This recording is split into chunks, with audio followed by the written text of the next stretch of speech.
శ్రీ గురుభ్యో నమః. నా పేరు మారేపల్లి భువనేశ్వరి.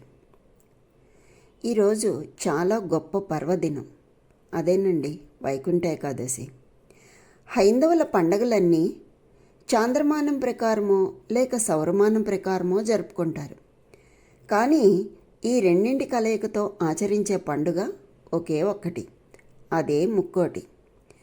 దేవతలకు ఉత్తరాయణం పగటి సమయంగా, దక్షిణాయనం రాత్రివేళగా పేర్కొంటారు. ఉత్తర దక్షిణ ఆయనాలకు సంధిలో వచ్చే ధనుర్మాసం దేవతలకు బ్రాహ్మీ సమయంగా వర్ణిస్తారు. ఈ బ్రాహ్మీ ముహూర్తంలో వచ్చే శుక్ల ఏకాదశి అత్యంత పవిత్రమైంది. ఆ రోజు దేవతలంతా వైకుంఠానికి వెళ్ళి ఉత్తర ద్వారం నుంచి వైకుంఠనాథుణ్ణి దర్శనం చేసుకుంటారు. ఈ నేపథ్యంలో శ్రీ మహావిష్ణువు అనుగ్రహాన్ని పొందటం కోసం వైష్ణవ ఆలయాల్లో ఉత్తర దిక్కుగా స్వామిని దర్శించి తరిస్తారు. ఏడాదికి 24 ఏకాదశులు వస్తాయి. నెలకి 2 చొప్పున 24 ఏకాదశులు వస్తాయి. సూర్యుడు ధనస్సులో ప్రవేశించిన అనంతరం మకర సంక్రమణం జరిగే మార్గం మధ్య ముక్కోటి ఏకాదశి వస్తుంది. ఈరోజు మహావిష్ణువు గరుడ వాహనారూఢుడై 3 కోట్ల దేవతలతో భూలోకానికి దిగివచ్చి భక్తులకు దర్శనమిస్తాడు. కనుక దీనికి ముక్కోటి ఏకాదశి అనే పేరు వచ్చింది అంటారు. దీన్నే హరివాసరమని, హరిదినమని, వైకుంఠ దినమని కూడా అంటారు. కాలస్వరూపంలో ఉత్తరం పగలైతే రాత్రి దక్షిణం అవుతుంది. ఉత్తర దక్షిణాల్లో ఉత్తరం వైపుకు నడవటం శుభప్రదమైనది, మంగళప్రదమైనది అని పురాణవచనం. ఈ క్షణం నుండి ఉత్తరాయణ పుణ్యకాలం ప్రారంభమవుతుంది. ముక్కోటి ఏకాదశి నాడే హాలాహలం, అమృతం రెండూ పుట్టాయి. ఈ రోజునే శివుడు హాలాహలం మింగాడు. అలాగే మహాభారత యుద్ధంలో భగవద్గీతను కృష్ణుడు అర్జునునికి ఇదే రోజున ఉపదేశించాడు అనే విశ్వాసం కూడా ఉంది. పూర్వం కుంభ అనే రాక్షసుని కుమారుడైన మృదమన్యుడు తపస్సు చే శివుని మెప్పించి అమోఘమైన వరాలను పొంది అన్ని లోకాల్ని బాధిస్తూ ఉండేవాడు. అతనికి భయపడి దేవతలు అమలక వృక్షం త్వరలో దాక్కున్నారు. వారి వెంటబడి వచ్చిన ఆ దానవుణ్ణి ఆ వృక్ష కోటరము నుండి జన్మించినటువంటి అయోనిజ అయిన స్త్రీ సంహరించింది. ఆ స్త్రీయే ఏకాదశి. ఆమెకు కృతజ్ఞతారూపంగా ప్రతిపక్షంలో 11వ రోజు ఉపవాసం చేయడం అనేది సాంప్రదాయమైంది. కృతయుగంలో తాళజంగుడు అనే రాక్షసుని కుమారుడైనటువంటి ముర అనే దానవుడు దేవతల్ని నానా బాధలకు గురి చేస్తూ ఉండేవాడు. వారు విష్ణువుని ప్రార్థించగా విష్ణు సంకల్పం వల్ల అతని దేహం నుండి జన్మించినటువంటి మహాబలం కలిగిన కన్య ఆ దానవుణ్ణి సంహరించింది. ఆమె పక్షంలో అంటే 15 రోజుల్లో 11వ రోజు జన్మించినది. అందువల్ల ఏకాదశి అయ్యింది. ఆమె చేసిన పనికి సంతోషించి ఆమెను వరము అడుగుమని విష్ణువు అన్నాడు. ఈ నా తిథికి ఎక్కువ ప్రాధాన్యత, ప్రాముఖ్యం, పవిత్రత ఏర్పడినట్లుగా అనుగ్రహించు అని ప్రార్థించింది అని ఇదంతా కూడా మనకి భవిష్యోత్తర పురాణం చెప్తోంది. ఆనాటి నుండి ఏకాదశి వ్రతం ప్రారంభమైంది. ఏకాదశిలో అంతర్లీనంగా ఉన్న భాష్యం ఏమిటంటే, ఏకాదశి అంటే పక్షంలో 11వ రోజు. ఆ 11 అంటే ఏమిటి? 5 కర్మేంద్రియాలు, 5 జ్ఞానేంద్రియాలు కలిపి 10, తర్వాత మనస్సు, దాంతో కలిపి 11. మొత్తం ఇలా అన్నీ కలిపి 11. మరి కర్మేంద్రియాలు అంటే ఏమిటి? ప్రాణము, అపానము, సమానము, ఉదానము, వ్యానము అని 5 కర్మేంద్రియాలు. మరి జ్ఞానేంద్రియాలంటే చెవి, చర్మము, నోరు, కన్ను, ముక్కు, ఇవి జ్ఞానేంద్రియాలు. అవి 5, ఇవి 5 అంటే కర్మేంద్రియాలు 5, జ్ఞానేంద్రియాలు 5 కలిపి 10, మనస్సు కలిపి 11. ఇలా ఈ ఏకాదశాంశాల ఏకత్వమే పరిపూర్ణ స్థితి. మరి పద్మపురాణం ఏం చెప్తోంది అంటే, ముర అనే రాక్షసుడి దురాగతాలను భరించలేక దేవతలు విష్ణువును శరణు వేడగా ఆయన వాడితో తలపడి వాణ్ణి సంహరించేందుకు ప్రత్యేక అస్త్రం కావాలని గ్రహించి బదరికాశ్రమంలోని హైమావతి గుహలోకి ప్రవేశిస్తాడు. అక్కడ విశ్రమిస్తున్న విష్ణువును ముర సంహరించేందుకు ప్రయత్నించగా ఆయన నుంచి అంటే విష్ణువు నుంచి ఒక శక్తి ఉద్భవించి తన కంటి చూపుతో మురను కాల్చివేసింది. అప్పుడు విష్ణువు సంతోషించి తనలో నుంచి ఉద్భవించిన శక్తికి ఏకాదశి అని పేరు పెట్టి వరం కోరుకోమన్నాడు. ఈ రోజున ఉపవాసం ఉన్న వారి పాపాలను పరిహరించాలని ఆమె కోరింది. దాంతో విష్ణువు ఈ రోజున ఉపవాసం ఉన్నవారికి వైకుంఠ ప్రాప్తి కలుగుతుంది అని వరమిస్తాడు. అంతేకాదు, వైకుంఠ ఏకాదశి రోజు ముర బియ్యంలో దాక్కుంటాడని, అందుకే బియ్యంతో చేసిన ఏ పదార్థం తినకుండా ఉండాలి అని అంటారు. ఈ రోజున ఉపవాసం ఉంటే మిగతా 23 ఏకాదశులు ఉపవాసం ఉన్నట్టే అని మనకి విష్ణు పురాణం చెప్తోంది. అసలు ముర అంటే తామసిక రాజసిక గుణాలకు అరిషడ్వర్గాలకు ప్రతీక.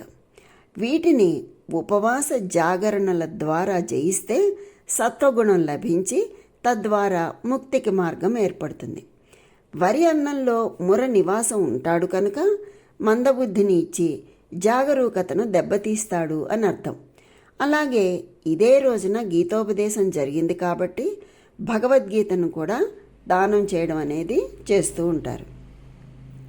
వైకుంఠ ఏకాదశి అనే పేరులో వైకుంఠ ఏకాదశి అని 2 పదాలున్నాయి. వైకుంఠ శబ్దం అకారాంత పుంలింగం. ఇది విష్ణువు ఉండే స్థానాన్ని కూడా సూచిస్తుంది. చాక్షుష మన్వంతరంలో వికుంఠ అనే ఆమె నుండి అవతరించినందున విష్ణువు వైకుంఠ అయ్యాడు, అంటే వైకుంఠుడు అయ్యాడు. అదీగాక జీవులకు నియంత, జీవులకు సాక్షి, భూతముల స్వేచ్ఛ విహారాన్ని అణిచేవాడు అనే అర్థాలు కూడా ఉన్నాయి. ఇంకా ఈరోజు పూర్తిగా ఉపవాసం చేయాలి. తులసి తీర్థం తప్ప ఏదీ తీసుకోకూడదు. ద్వాదశి నాడు అతిథి లేకుండా భుజించకూడదు. ఆరోగ్య సుస్థిరతకు ఉపవాసం ఒక దివ్యాస్త్రం. ఔషధం సేవించేటప్పుడు అనుపానంగా చేయవలసిన పథ్యమే ఈ ఉపవాసం. లంకణం పరమౌషధం అనే నానుడు అందరికీ తెలిసిందే కదా. ఉప అంటే దగ్గరగా, వాసం అంటే ఉండడం, అంటే దైవానికి దగ్గరవ్వాలి అనేదే ఉపవాసంలోని ఆశయం. అంటే ఈ ఉపవాసం ఏమీ తినకుండా ఉండాలి అని చెప్పడం కాదు, వాళ్ళ ఆరోగ్య పరిస్థితిని బట్టి ఎంతో కొంత ఆహారాన్ని తీసుకుని ఉపవాసం చేయాలి. ముఖ్యంగా అన్నం తినకూడదు అని చెప్పి ఇందులో మనకి పురాణాలు చెప్తున్నాయి. సరే, బాగానే ఉంది. ఏకాదశి వ్రతానికి కొన్ని నియమాలున్నాయి. అవి ఏంటంటే, దశమి నాడు రాత్రి నిరాహారులై ఉండటం. రెండవది, ఏకాదశి రోజు మొత్తం ఉపవాసం ఉండాలి. మూడవది, అసత్యం ఆడరాదు. అలాగే స్త్రీ సాంగత్యం పనికిరాదు. చెడ్డ పనులు, దుష్టాలోచనలు చేయకూడదు. ఆ రోజు రాత్రంతా జాగరణ చేయాలి, అన్నదానం చేయాలి. ఇవి నియమాలు. అంచేత వైకుంఠ ఏకాదశి రోజున ఉదయం 5 గంటలకే లేచి శుచిగా స్నానమాచరించి పూజా మందిరాన్ని అలంకరించుకొని విష్ణుమూర్తి పటాలకు పసుపు, కుంకుమ, చందనం వంటి సుగంధ ద్రవ్యాలతో అలంకరించుకోవాలి.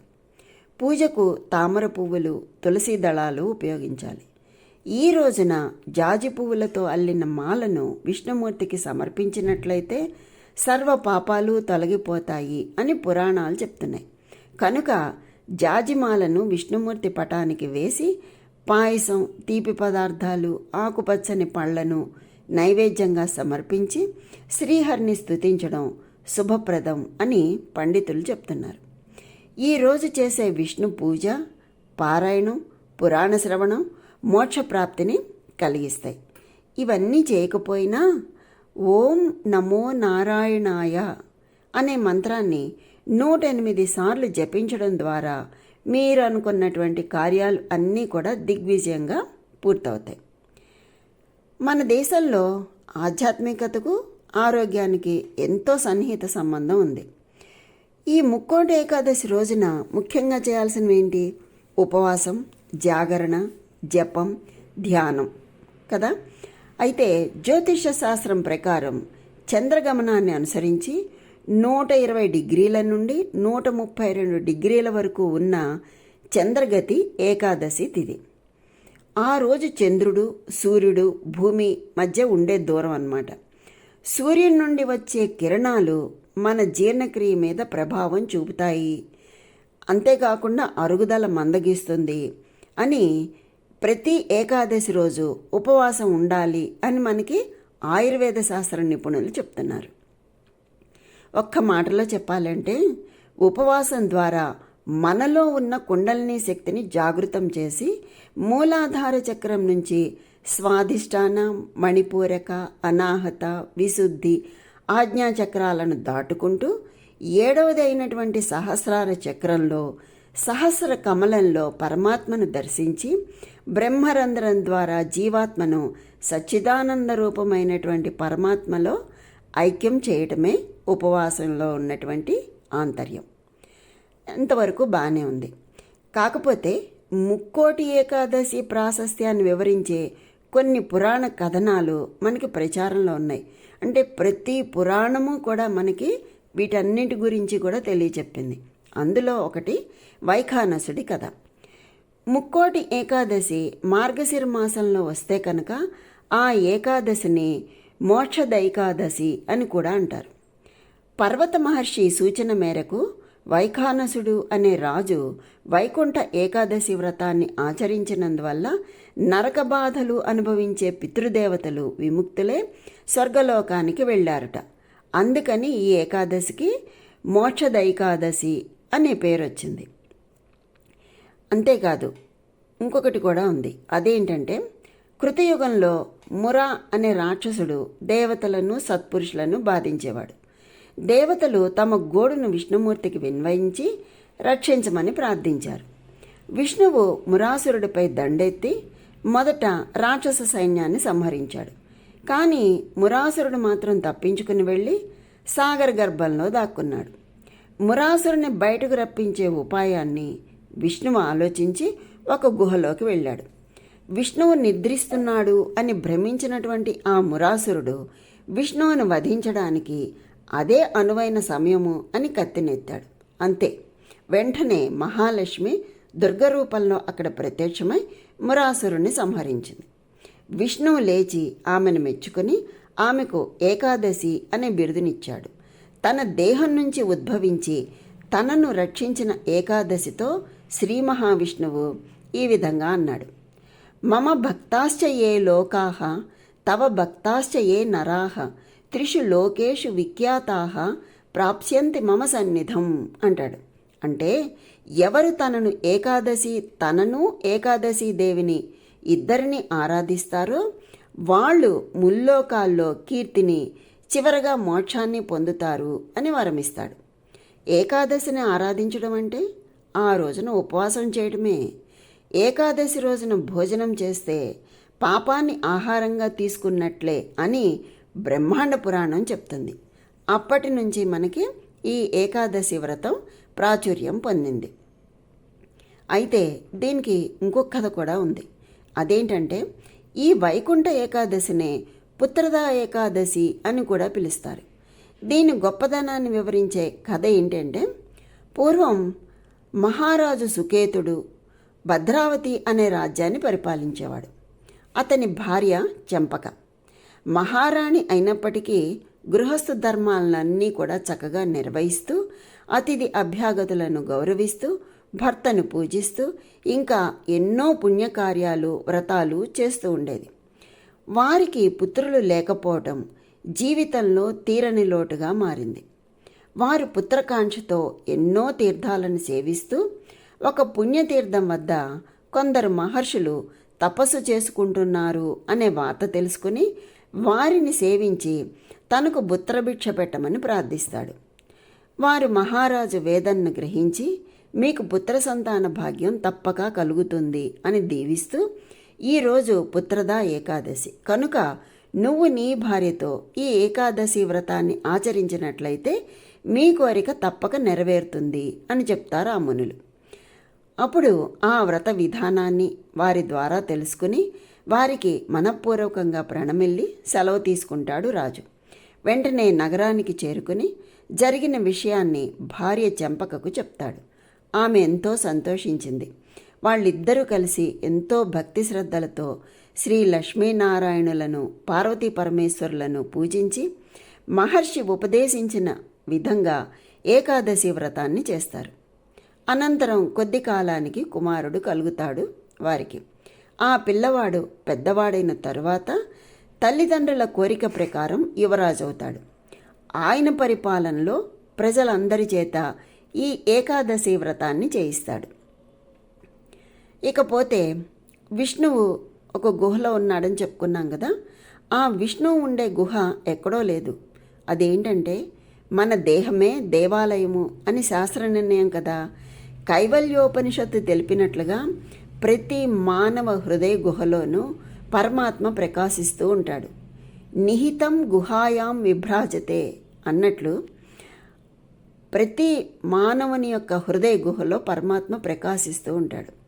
అంత దగ్గరలో ఉన్నటువంటి పరమాత్మను ఉద్దేశించి ఏకాదశి వ్రతాన్ని నియమంగా ఆచరించడం అంటే ఉపవాసం ద్వారా ఏకాదశేంద్రియాలను నిగ్రహించి పూజ, జపం, ధ్యానం మొదలైన సాధనల ద్వారా ఆరాధించడమని భావం.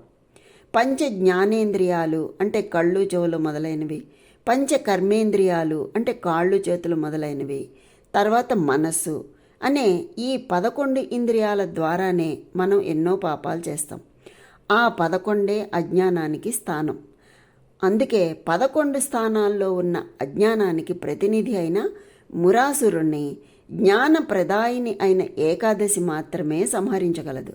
అందుకే ఏకాదశి వ్రతాన్ని నిష్టగా ఆచరించిన వారు జ్ఞానవంతులవుతారు. జీవితంలో అలౌకికమైనటువంటి ఫలితాలు పొందటానికి ఏకాదశి వ్రతం ఆచరించడం కన్నా మరో మార్గం లేదు. మహాభారత సంగ్రామం తర్వాత ధర్మరాజును కలుసుకుంటాడు శ్రీకృష్ణుడు. యుద్ధం వల్ల కలిగే పాపాలను తొలగించి ఇహపర సుఖాలను ప్రసాదించే ఏకాదశి వ్రత అనుష్ఠానాన్ని తెలియచేస్తాడు. వ్రతే కృతే కులస్థేన ఏన కేన నరేణ వా తద్వంశజాశ్చతే సర్వే విష్ణులోకం యుయుత్ సదా అని బ్రహ్మాండ పురాణం చెప్తుంది. అంటే వంశంలో ఒక్కరు ఏకాదశి వ్రతాన్ని ఆచరించినా ఆ వంశంలోని వారంతా సమస్త సుఖాలతో పాటు మహావిష్ణువు అనుగ్రహం పొంది విష్ణులోకానికి చేరగలరు అని చెప్తాడు. ఇలాంటి మహోన్నత ఏకాదశి వ్రతాన్ని తప్పకుండా ఆచరించాలని కూడా సూచిస్తాడు. అంతేకాదు ఇంకా ఏం చెప్తున్నారంటే శ్రీరంగంలోని శ్రీరంగనాథస్వామి దేవాలయంలో వైకుంఠ ఏకాదశి ఉత్సవాలు 21 రోజులు జరుగుతాయి. దీనిలో మొదటి భాగాన్ని పాగల్పట్టు అంటే ఉదయ పూజ అని, రెండవ భాగాన్ని ఇరపట్టు అంటే రాత్రి పూజ అని పిలుస్తారు.